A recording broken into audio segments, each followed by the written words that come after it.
Welcome everyone. TheDailyWoo here. As the recording of this, it is TG. I don't want to spill the coffee onto my earlobe. It is a Friday as the recording of this, March 25th, 2022. It's a good day. Starting here at the world's tiniest waterfall here at Water Park, Celebration, Florida. Water Street merges down that way. Let's just take these off. Why do you even have these off? Merges with Water Street, Market Street and Water Street. There's two ducks there looking over their youthful offspring.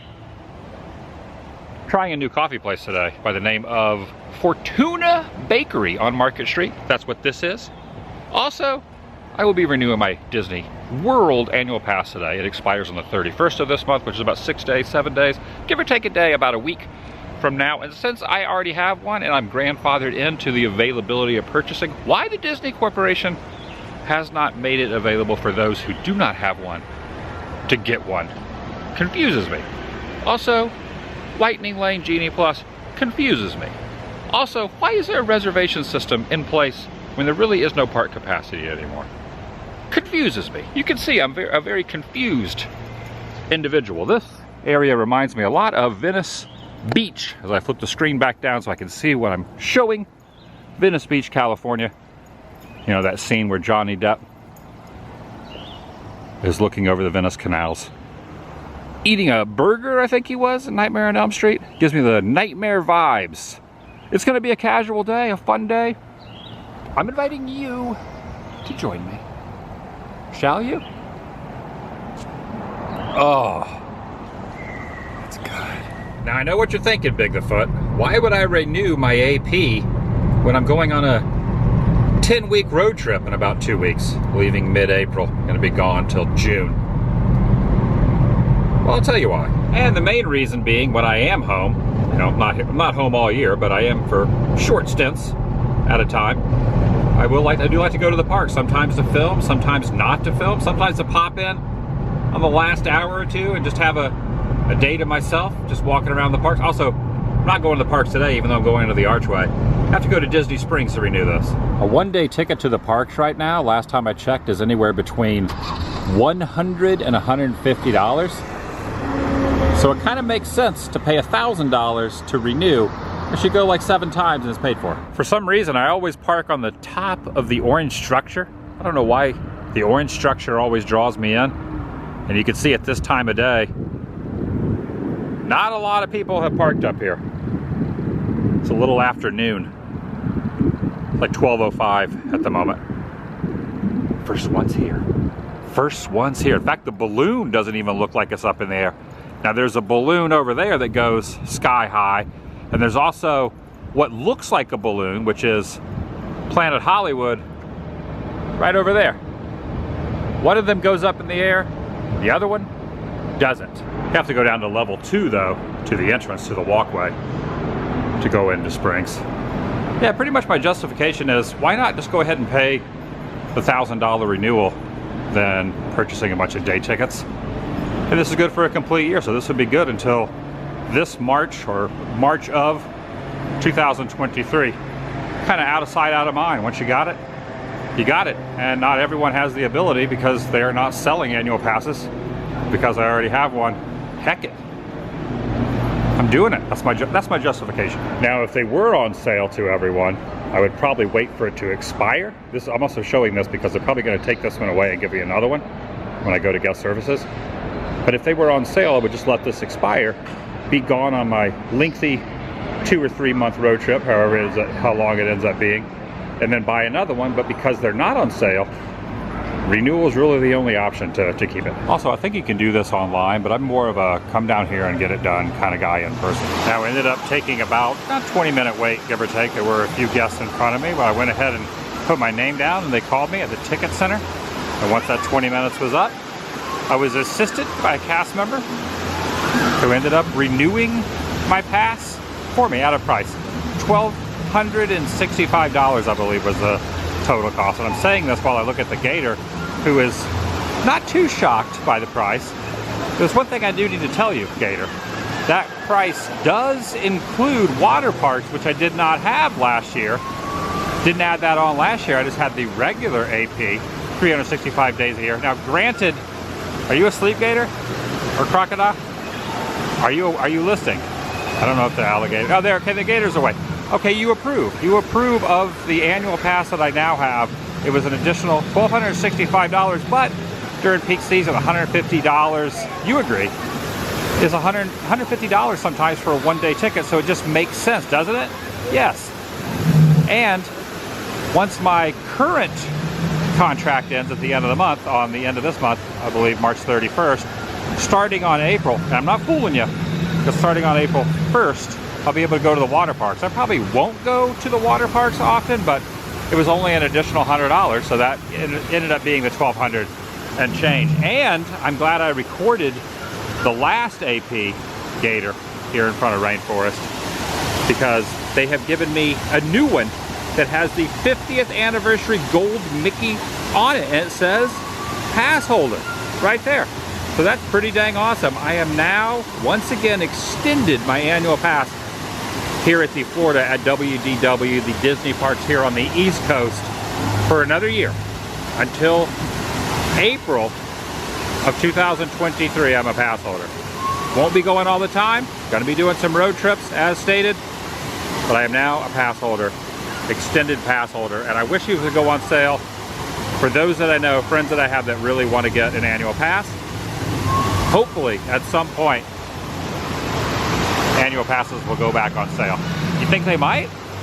They might, and if they don't, at least I am grateful, Gator, to have gotten an AP for another year.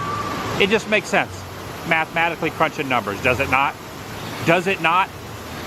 All right, you're shaking no? No, I think it does. I think you just shook your head no. Does your head even shake yes? I don't think it does. And while I'm at Spring, stopping off in World of Disney, kind of wondering though, you see a lot of these original Mickey shirts, the sweatshirt here, this original Mickey. Is there an unoriginal Mickey? I mean, I would have assumed that Mickey Mouse is pretty original, but is there a shirt that says, I don't know, that was kind of a bad joke, but a lot of this original Mickey merchandise started to make its way onto the shelves. And this little backpack right here has Mickey on the front of it. It's almost like he's being carried in tow onto the back of the backpack. And there's even some new merchandise in here too. I like this Big Bad Wolf t-shirt right here. That's pretty cool, right? And Danny 702, who just dropped her glasses, is here. Eddie as well. And you guys are leaving Central Florida and moving back to Vegas. We are. Yeah, very, very soon. It's a little bittersweet. What's the approximate time frame before you guys leave? Like a week and a half or so? Yeah. Are you excited, Eddie, to go back to Vegas? Yeah, I'm super stoked. I'm going to be really happy to get away from the humidity. No more humidity. Yeah, that'll be nice. I'm going to miss you guys. Complete opposite. Oh yeah, for sure. We'll miss you, man. You're going to come visit us. Am I? Yes. You guys are inviting me to Vegas? Yes. Come on down. Open invitation. I'm going to have to come to Vegas. I've been wanting to go to Vegas for a while, and this just kind of seals the deal. So you know, there's other things to do except go to the casinos and gamble. I'm not much of a gambler. And drink, you know. I don't drink. You have to show me the ropes in Vegas. We're gonna do it all. And your channel used to focus on Vegas stuff before you moved here. Right. So you're gonna. 702 comes from. It's the area code in Vegas. Oh, Danny 702 and Eddie 702. Oh yeah, so here's the purple wall over at Magic Kingdom. There's now a lounge fly of the purple wall. And I think this is a cookie jar, but look at the size. This is my hand compared to the size of the Spaceship Earth cookie jar. Yeah, every time I see this, I want to buy it, but I don't really know if I have a need for an oversized Spaceship Earth cookie jar, but maybe. Some of the 50th merchandise is pretty cool too. It's a little too warm in Florida to wear something of this magnitude, you know, weather-wise, because it's kind of hot here, but this is pretty cool with the 50th World's Most Magical Celebration. I got the castle on the back as well. And I most likely, in my future, I will probably own this at some point. Still got a little bit of weight to lose, but I want to try to get an event at some point before the 50th celebration is over. Get this t-shirt, this dapper Mickey. A little silhouette down here on the floor. Oh, no problem. This is like a little kind of being projected onto the floor here. These are pretty neat too. I like the color of that. I wear a lot of sure it's this color, the blue, the aqua blue. You got the aqua blue and the dark blue there. And these almost look like Happy Meals. And they are kind of, well, not the same company, obviously. It's not Mickey D's, but yeah, this has a little taffy in it. And you got Figment right there. One of my favorite characters here. I think Figment doesn't always get enough love, but I love you, Figment. Now, seeing the Joffrey's 50th anniversary blend reminds me, I got some the other day. I got some K-Cups the other day from Joffrey's. I need to get some as well. I don't see any K-Cups in this. Oh, right here. Here's the K-Cups. I'm going to purchase some of these. This is a good reminder because I was talking earlier about how I needed some of the 50th anniversary K-Cups again to restock for my celebration home. I got a little Keurig. So I'm going to go ahead and purchase 12 little K-Cup pods. Yeah, a little at-home piping hot caffeinated beverage. Back on top of the parking structure, orange structure, roof now. Looking across through these cross beams. Ooh, quite a gusty wind looking at Spaceship Earth over there. I don't know if I'm going to be going to too many more park days before I depart on my road trip in about 2 weeks, give or take a day. Approximately 2 weeks. A lengthy road trip around the US. But I might. I originally had planned on going to May the 4th, either here at WDW, Galaxy's Edge, Batu East, or possibly even May the 4th for Star Wars Day, Batu West. So either Batu West or Batu East, WDW or Disneyland. Most likely, that's not going to happen. I'll probably be on the road during that time period. So that was my original plan. So I might try to wedge in a Galaxy's Edge visit before I depart on my road trip.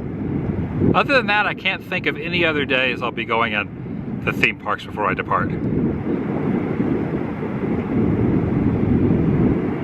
Ah, Spaceship Earth. Way over there. I have at least one Tampa Bay Rays spring training game lined up in the very near future, as well as a Rays regular season game at Tropicana Field in the very near future as well before departing. And then after both those are accomplished, I'm gonna hit the road. I'm pretty dang excited about hitting the road. I'm ready. I was out for a while, beginning of the year, and now I'm back to kind of rejuvenate, recoup my senses, and then hit the road again. By the way, back in 91, maybe 92, don't quote me on the year, I attended the grand opening of Planet Hollywood, right down there. That was way before this parking structure was even built and way before I was doing videos. Imagine if I had a camera that night.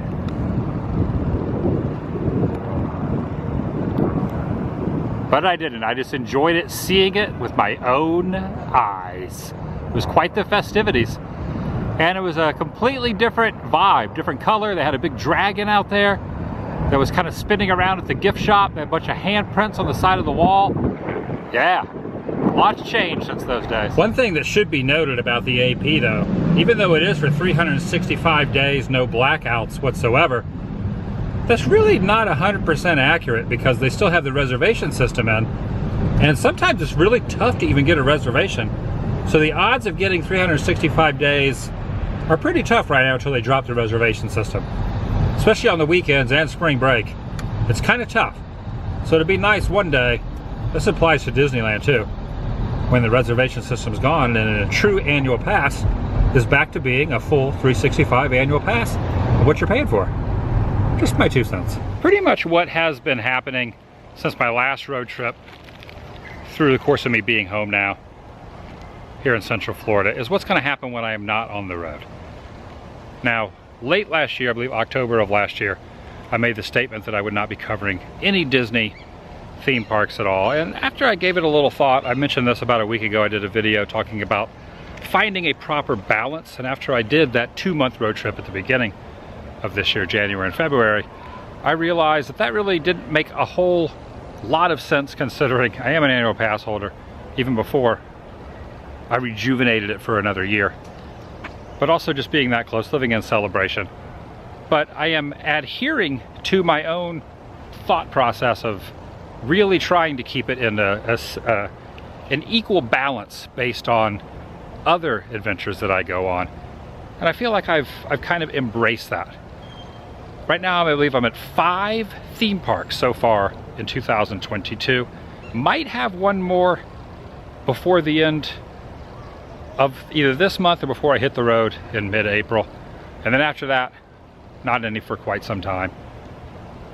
Maybe go to Disneyland. I still have an annual pass out there that's good for a few more months. If I end up out there, that's a possible. But I'm trying to keep, it'd be kind of nice to keep it around a dozen, give or take, Disney theme park videos throughout the entire year. If I could keep it to 12, I feel like that's an average, it's a healthy amount. That's one per month documented, not counting DVC and stuff. I feel like that's a pretty healthy thing. Also peppering in road trips, back roads, filming locations, things like that. Yeah, it really weighed on me heavily back in October of last year. The inundation of those documenting the theme parks, myself included. And I just really needed to step away from that and to kind of recoup and regain and rebuild up the magic inside. And I feel it kind of has, even though I did go quite a few times in the last couple weeks.